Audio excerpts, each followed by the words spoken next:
Sa atin po bang mga nakikinig ngayon, nanonood?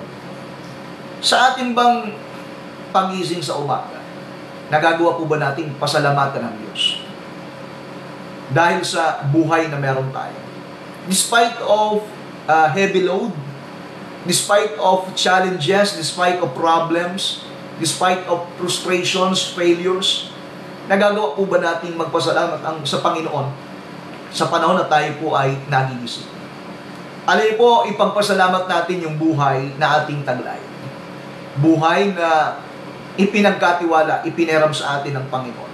Ang ibig pong sabihin kasi, pagka meron tayong panibagong buhay, kasi nga, it is a miracle. We will consider that as a miracle. Na every day, tayo po'y nagigising. Bakit po milagro? Dahil po may mga natulog, hindi na po nagising. Isang malaking pagpapala, biyaya, milagro mula sa Panginoong Diyos na nagigising tayo sa bawat umaga.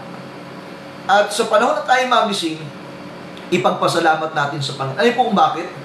Yung buhay kasi na meron tayo, it denotes hope. Ito yung nagpapahayag ng pag-asa.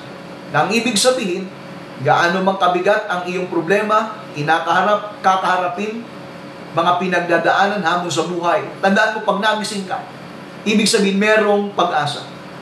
Tingnan po natin ang sinabi ng aklat ng mga kawika, ng Mangangaral. Mangangaral, Kapitulo 9, ang talata po ay 4. Tingnan po natin ang talatang ito. Ang sabi po ay ganito. Sapagkat sa Kanya, na napipisan sa lahat na may buhay, ay may pag-asa. Sapagkat ang buhay na aso ay maigi kaysa patay na leon. Sa International Standard Version, while someone is among the living, hope remains, because it is better to be a living dog than to be a dead lion. Sabi po ng talatang ating napakinggan, ating nabasa.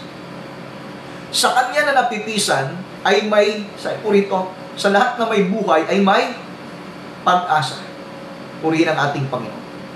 Sa lahat na may mga buhay, sabi po, ay may pag-asa. That's why, pag nagising tayo sa umaga, magpasalamat tayo.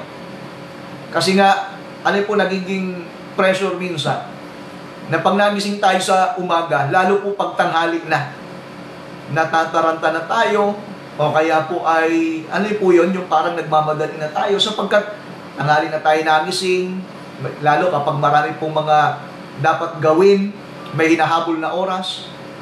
Pag nagising, wala na yung pagpapasalamat. Ang nangyayari po ay puro kabalan kaagad. Yung parang sinasabi ng Panginoon doon sa kay Maria at kay Marta. Si Marta naligalig sa maraming bagay ng paglilingkod. Sa atin, pag tayo po ay nagising sa umaga, ipagpasalamat natin sa Panginoon. Take time to thank God. Take time to pray. Take time to meditate. To meditate the goodness of God, to meditate His Word. Bago tayo gagawa, sabi nga, take a deep breath, meditate the goodness of God, yung salita ng Panginoon, pagbulay-bulayan mo. Kumbaga, yung munang invite, yung magandang atmosphere, yung magandang presence, before you start the day. Because when you start the day right, kapag ikaw po ay nagpasimula, na-inspired ka, ikaw ay gagawa sa buong maghapon ng full of inspiration. At yan po ay isang bagay na dapat na maintindihan natin. Na yan ay nagpapasimula sa panahon tayo ay nagising sa umaga.